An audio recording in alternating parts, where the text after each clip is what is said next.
I thought 3 months would be heaps of time, but sadly, we're halfway through the distance, but we're running out of time.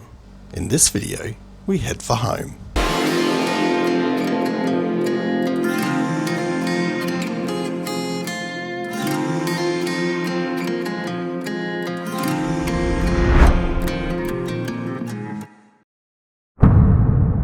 Last time you saw us, we're at Karajini National Park.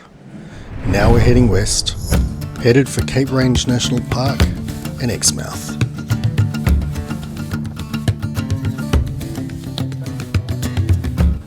After getting some advice from the locals, we put on the gear and went snorkeling. For us Queenslanders, it was a new experience to have the reef so close to the shore.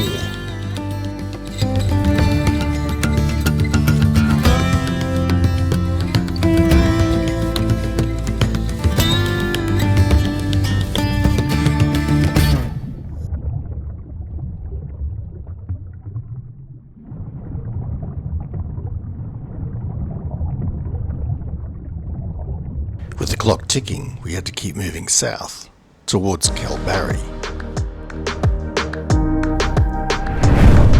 There are two parts to the Kalbarri National Park.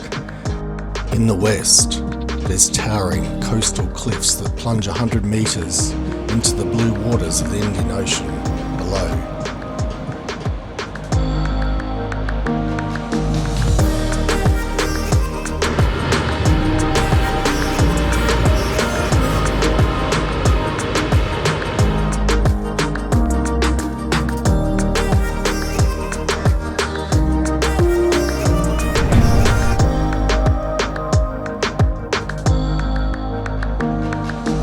Whereas in the east, the Murchison River carves a spectacular 80-kilometre journey through red and white banded sandstone, creating deep, rugged gorges and iconic formations.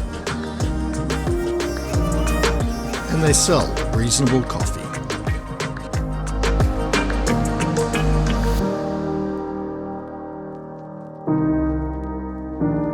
As we're heading out of Kalbarri, we come across this little fella.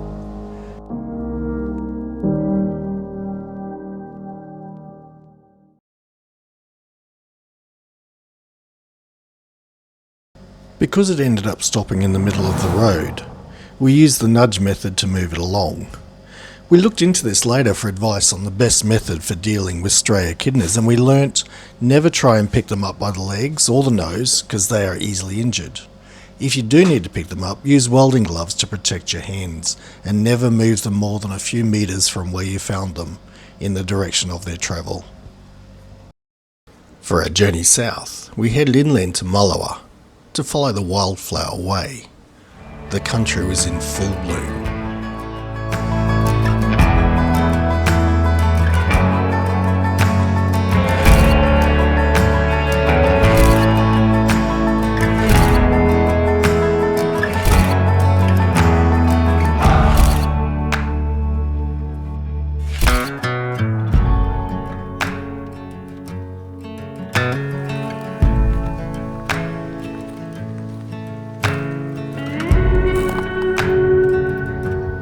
Whilst everyone else was doing their best to keep the country going, we continued heading south.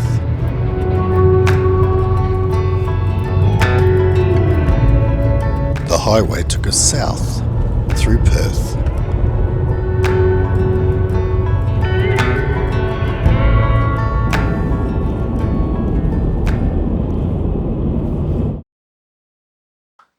Since I spoke last time, we've travelled down the Western Australian coast. We did the Wildflower Way. We spent a bit of time, particularly Yvonne was interested in the wildflowers, and I actually gained a little bit of interest in orchid hunting, which I wasn't expecting, but there you go. So we've travelled down through Perth, caught up with a couple of friends and rallies, and now on the south coast of Western Australia at or near Walpole. And the Nullarbor Inlet, which is just behind me. And it's sort of like, just looking at the map, it's probably going to be the southernmost point of our entire trip. So, yeah, we sort of head across to Albany and then we'll head up to the Nullarbor. So yeah, join us as we continue and start heading for home. We worked out about 4,200 kilometers to go, and we've got about 15 days to do it. So yeah, to get home in time to clean up and everything before we get back to normality of life, which really looking forward to, sort of not. But anyway, join us as we travel. Thanks.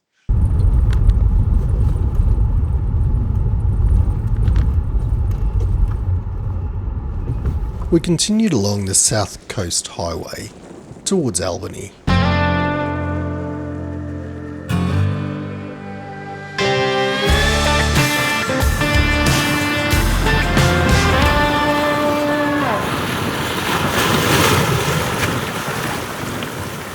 Good morning. We're currently down at Green Pools and Elephant Rock. A couple of little walking tracks off to the side of the road on this beautiful section of coast. One thing's for sure though, we're glad that we still have our cold weather gear. It's been packed away in the depths of the caravan for the last month and a half.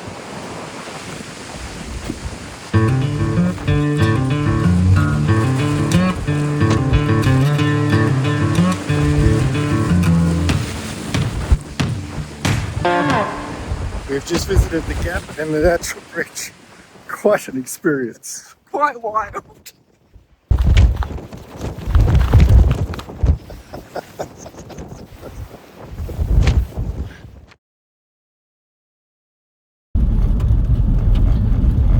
Hello, we've got a couple of days up our sleeve. So we're heading into Fitzgerald River National Park. We'll spend a couple of days or a bit of time here and explore that while we're waiting to hit the road.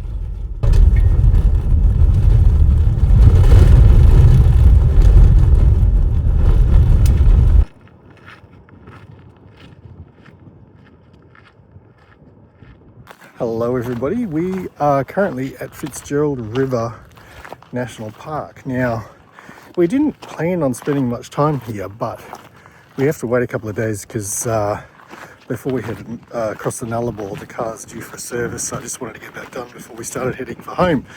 So we're spending a couple of days here, and man, what a place. I'm gonna have to put this in my top 10 list of favourite beaches that I've ever been to, because this is absolutely fantastic. We were just standing there watching, and we could see just from a little lookout on the coast there 3 different mother right whales with their calves just swimming very slowly and gently in the shallow waters. Yeah, it was just fantastic to watch. So yeah, if you're ever down this way, between Albany and Esperance on the coast, well and truly worth a visit.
Darling, aren't you beautiful? Yeah, I'd be scared of you too, I guess. I'm not sure if you're going to hear me because of the wind noise, but I'm standing at the top of West Mount Barron, which is the highest point in Fitzgerald River National Park. So I'm just going to do a bit of a twizzle around just to show some of the scenery. Over there behind me, behind that other peak against the coast there, is Ann Point, where we were before, looking at the whales. and just twizzling around. That's out towards the east, looking towards the north now, and back towards the setting sun in the west. Fantastic. A little bit steep towards the end of it, but yeah, not terribly difficult. But again, worth the experience.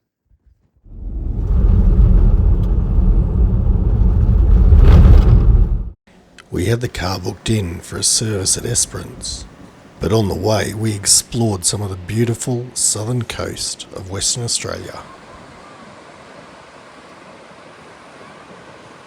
And while the car was getting serviced, we explored Esperance itself.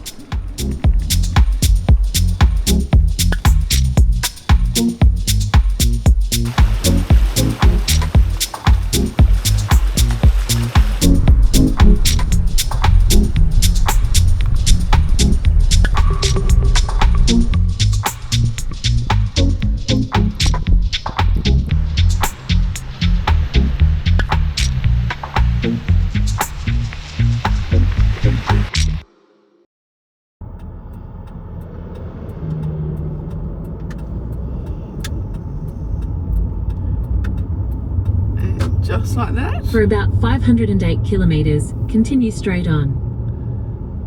We have turned east. Woohoo! We're heading home. So after turning right at Norseman, we started on the air highway, heading for the Nullarbor Plains. Despite the popular misconception, the word Nullarbor is not an Aboriginal word. It's actually Latin, coming from the Latin words nullus, meaning no, and arbor, meaning tree. No trees. Whatever it's called, the coastline is spectacular.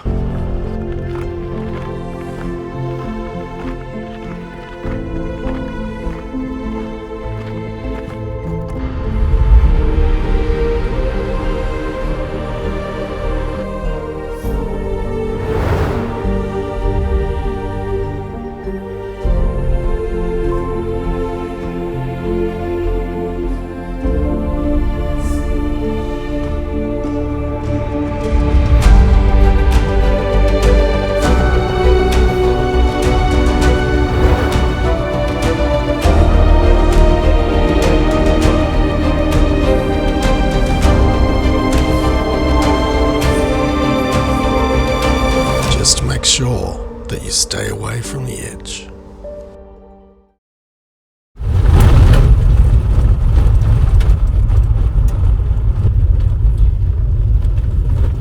What I'm driving on now is a section of the old air highway. It still runs in parallel to sections of the new air highway, which is the Nullarbor highway. The Nullarbor highway runs a lot closer to the coast, so you can look at the lookouts and see the coast better than you could. But the thing about this road is that once upon a time this was the road that connected the east and the west of Australia. So if you wanted to travel to Perth in the early 1970s, this is the road that you took.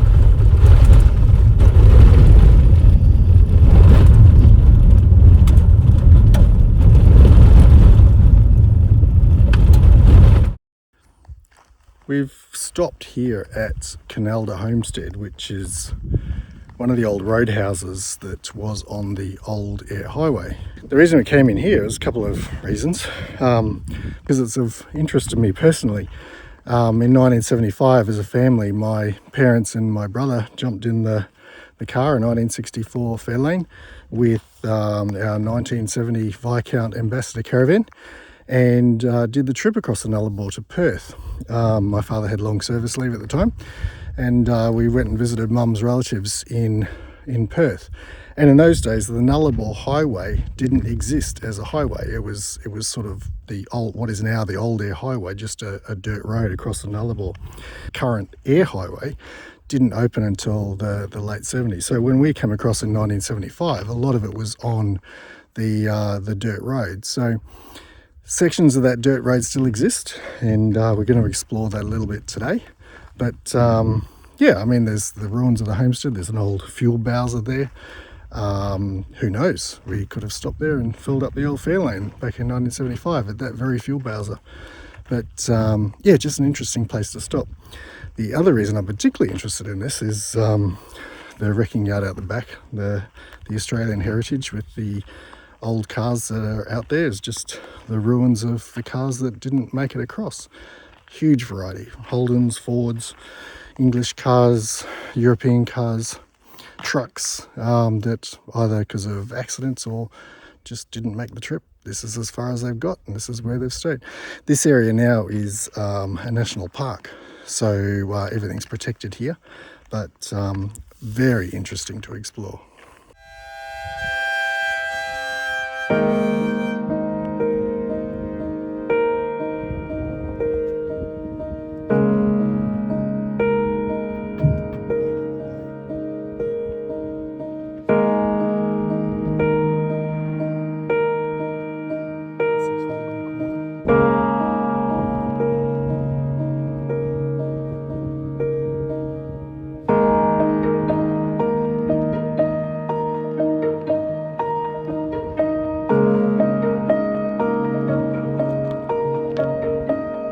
Each abandoned vehicle will have its own story.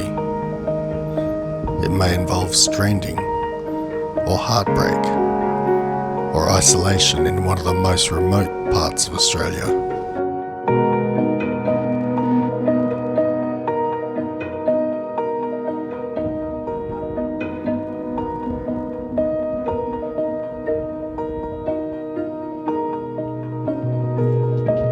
The homestead itself is like a time capsule of life in remote Australia 50 years ago.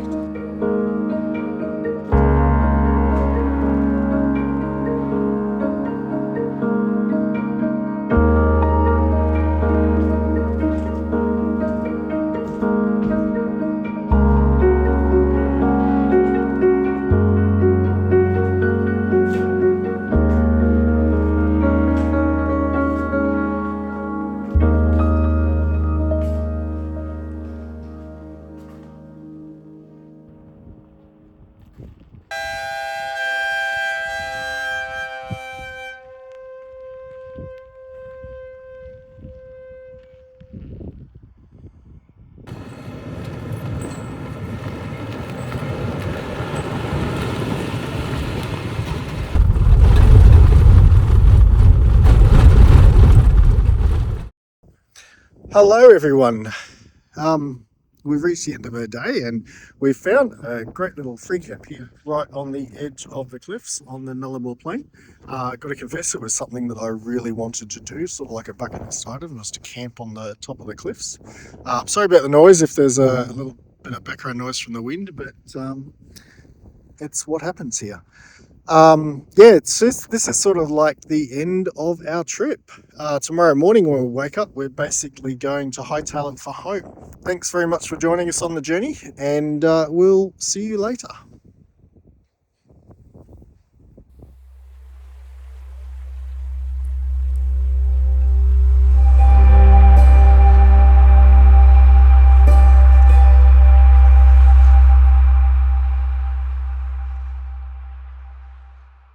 After 3 months on the road, our daughter was pleased to see us back home.